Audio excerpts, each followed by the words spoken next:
Thank you. All right. Good evening.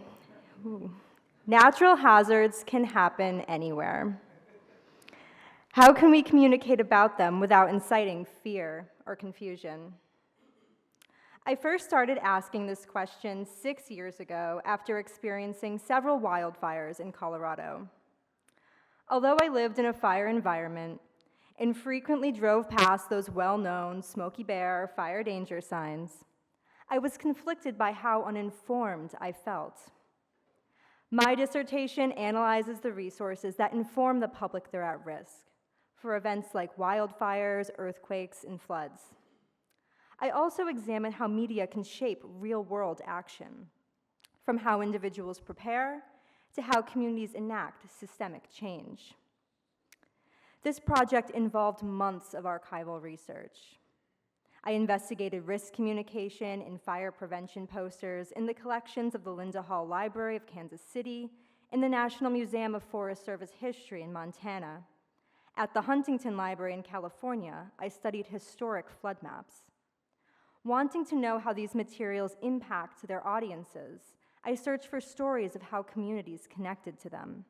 It turns out, public resources have long presented oversimplified stories of danger without context. They can inspire apathy, confusion, and fear, and make residents disempowered in the process. For instance, most people are familiar with fire danger signs, but do you know what you should do when you see one? Should you act differently on a high danger versus a very high danger day? By relying on generalizations, media can even derail the change-making work they were designed to promote. The map of Oregon you see here, it was supposed to create opportunities for the state to address local needs for wildfire resiliency. However, its lack of context significantly confused residents.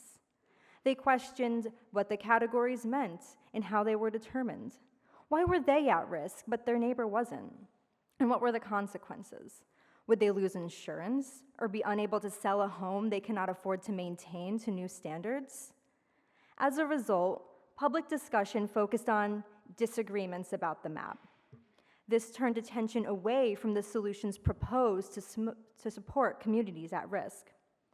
As we see, media do not often move audiences as designers intend, or toward the kind of action that is needed. Foundational to my research is the idea that these risk media must be designed differently. For inspiration, I look to the tactics activists and artists use for communicating these difficult concepts.